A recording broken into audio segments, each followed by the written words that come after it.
നമ്മളിപ്പോൾ പോകുന്നത് 28 വീക്കിലെ growth scan ചെയ്യാൻ വേണ്ടിയിട്ടാണ്.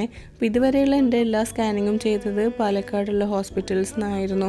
അപ്പോൾ റീസെൻ്റായിട്ട് തൃശ്ശൂരിൽ നിന്നോ മലപ്പുറത്ത് നിന്നൊക്കെ പാലക്കാട് താമസിക്കുന്നവരാണെങ്കിൽ അവർക്ക് ആർക്കെങ്കിലും ഒരാൾക്കെങ്കിലും ചിലപ്പോൾ ഹെൽപ്ഫുൾ ആവും. കാര്യം ഫീറ്റലൊക്കെ വിത്ത് അനോമലി സ്കാനൊക്കെ പറഞ്ഞു കഴിഞ്ഞാൽ പാലക്കാട് നിന്ന് നമുക്ക് അപ്പോയിൻമെൻറ്റ് കിട്ടാൻ അല്ലെങ്കിൽ അതുള്ള സെൻറ്റേഴ്സ് വളരെ കുറവാണ്. അപ്പോൾ സെയിം ഡേ ഇതൊന്നും അറിയാതെ പോകുന്നവരാണെങ്കിൽ അത്യാവശ്യം കഷ്ടപ്പെടാനുള്ള സാധ്യതകളുണ്ട്. ഞങ്ങളിപ്പോൾ ഉള്ളത് സൈമർ ഹോസ്പിറ്റലിലാണ് തൃശ്ശൂർ. അപ്പോൾ അവിടെ നിന്ന് ആയിരുന്നു പിന്നീടുള്ള സ്കാനിങ് ഒക്കെ ഞങ്ങൾ ചെയ്തുകൊണ്ടിരുന്നത് കേട്ടോ. അപ്പോൾ നമ്മുടെ പ്രീതി നന്നായിട്ട് ഹെൽപ്പ് ചെയ്തു. അവിടുത്തെ PRO ആണ്. അപ്പോൾ ഞങ്ങളൊരു 9:30 ഒക്കെ ആയപ്പോഴേക്കും ഹോസ്പിറ്റലിൽ എത്തിയിട്ടുണ്ടായിരുന്നു.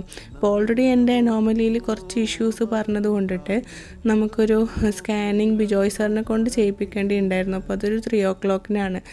സ്കാനിങ് എന്ന് പറയുമ്പോൾ പ്രത്യേകിച്ച് നേരത്തെ 2 പ്രഗ്നൻസീസൊക്കെ കോംപ്ലിക്കേറ്റഡ് ആണെങ്കിൽ എല്ലാവരുടെയും നെഞ്ചൊരു പിടപ്പുണ്ടാവും. എനിക്കും ഉണ്ടായിരുന്നു കേട്ടോ. ഇതെന്തായിരുന്നു റീസൺ എന്നുള്ളത്. പ്രത്യേകിച്ച് എൻ്റെ മോന് ഒരു ഓപ്പറേഷനൊക്കെ കഴിഞ്ഞതാണ്. അപ്പോൾ ഈ മെഷർമെൻറ്റിൽ കുറച്ച് ഡിഫറൻസ് വന്നിട്ടുണ്ടായിരുന്നു ബേബിക്ക്. അപ്പോൾ അതിൻ്റെ ഒന്ന് റൂൾ ഔട്ട് ചെയ്യാൻ വേണ്ടിയിട്ട് ബ്ലഡ് സാമ്പിളൊക്കെ കൊടുക്കാൻ നമ്മുടെ ഗൈനക്ക് പറഞ്ഞിട്ടുണ്ടായിരുന്നു. അപ്പോൾ അതെല്ലാം കംപ്ലീറ്റ് ചെയ്തു. അതേപോലെ ചിലരൊക്കെ ചോദിക്കാറുണ്ട് വാക്കിങ്ങിന് എന്ത് പറ്റിയെന്ന്. അതൊക്കെ ഞാൻ വരുന്ന വീഡിയോസിൽ പറയുന്നുണ്ട് കേട്ടോ. അപ്പോൾ അതിനു വേണ്ടി ഫിസിയോതെറാപ്പിസ്റ്റിനെ കാണൽ, ഡയറ്റീഷ്യനെ കാണലൊക്കെ ഇൻ ബിറ്റ്വീൻ ചെയ്തു. പക്ഷേ സ്കാനിങ് വീണ്ടും പ്രശ്നമാണെന്ന് പറഞ്ഞപ്പം, പ്രശ്നമാണ് ഇൻ ദ സെൻസ് ഭയങ്കര പ്രശ്നമൊന്നുമില്ല എന്നാൽ തന്നെ ആണെന്ന് പറഞ്ഞതുകൊണ്ട് ആഫ്റ്റർ 2 weeks വീണ്ടും ഒരു സ്കാനിങ് പറഞ്ഞിട്ടുണ്ട്. അപ്പോൾ പറഞ്ഞു വന്നത് മാക്സിമം ഈ ടൈമിൽ പ്രഗ്നൻസിയിലൊക്കെ നമുക്ക് എളുപ്പം പണി കിട്ടാൻ ചാൻസ് ഉണ്ട്. ഇൻഫെക്ഷൻസൊക്കെ വരാതെ മാക്സിമം നോക്കൂ കേട്ടോ.